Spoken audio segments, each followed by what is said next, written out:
you think, puppies?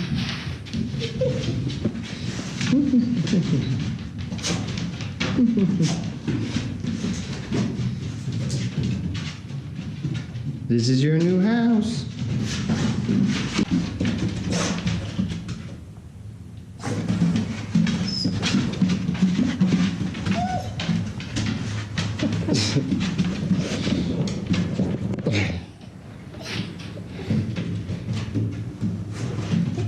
I don't know if they even know what to think. So it is delivered. I'm going to be doing a walkthrough on this and just making sure everything was made right. It was a really good installation job. The guys were really cool. Did a good job getting everything in here, putting it exactly where it is. So I'll be plugging them as we talk, but we are going to be taking a look at this and getting it outfitted to sleep in. Make this a little tiny home for everybody. This is 10 by 20, and we did 2 windows, as you can see. So that's going to be going out there, and you have your door window, and then that's another RV, but that might be the parking lot soon. So this is going to be storage. We have an above loft, and then another loft above the door. It's going to be pretty neat. Show you all this build out as well, and the voyage continues.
So that is night 1 of working in the bed shed. We got all the holes drilled out, electrical wire in, started the R13 installation. This is some free installation my buddy Sean gave me. Thanks for that. It was left over from his house. And then we're going to be putting in this EcoBat R13, and that's going to start going through all this. What we're going to do, me and Corey have been in here a couple nights, kind of where do we want outlets, where do we want everything. So what we're thinking is the bed's going to be going here, facing this way. TV will be over there, mounted on the wall, and then we'll have an outlet with USBs on either side, charging our phones. One outlet over there and an outlet over there for the AC and heater. Put up there, the wire will go up there because we're going to put a motion sensor light on the front above the porch.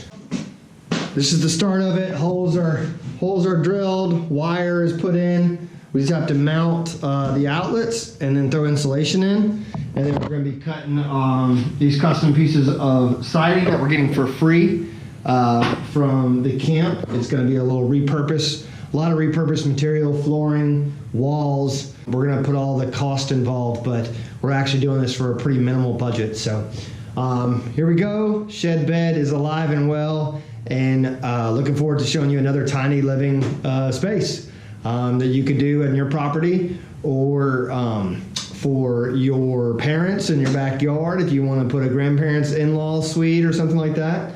But we're going to call this home for a little bit, and looking forward to turning this into a pretty cute, unique home for us for the time being, until property and a bigger tiny home being built. That's funny to say, a bigger tiny home. But as you can tell, this isn't gigantic by any means, but this is like a mansion compared to the RV we've been living in for a year. So this is going to be a glorified one bedroom shed bed is what we're calling it. We can have the animals in here, not in the rig. And the rig's going to be, like we said, kitchen, dining room, office space. Going to keep that pretty clean. And then we can also put that out on RV Trader. And we're thinking about renting out the little guy when we're not using it or traveling. So this is going to be unique. This is also going to be our guest bedroom for our next property. It's going to be detached from the tiny home we're going to build there. So if you come visit the Joyous Voyagers, family, friends, followers, you'll probably be sleeping in this outside. I'm going to do a Japanese Zen garden around it and everything. I already have that planned out as well. So thanks for watching. Subscribe to our channel. Give us a thumbs up if you like it. Share the page. Tiny home living. Joy on the road. Joy in the shed.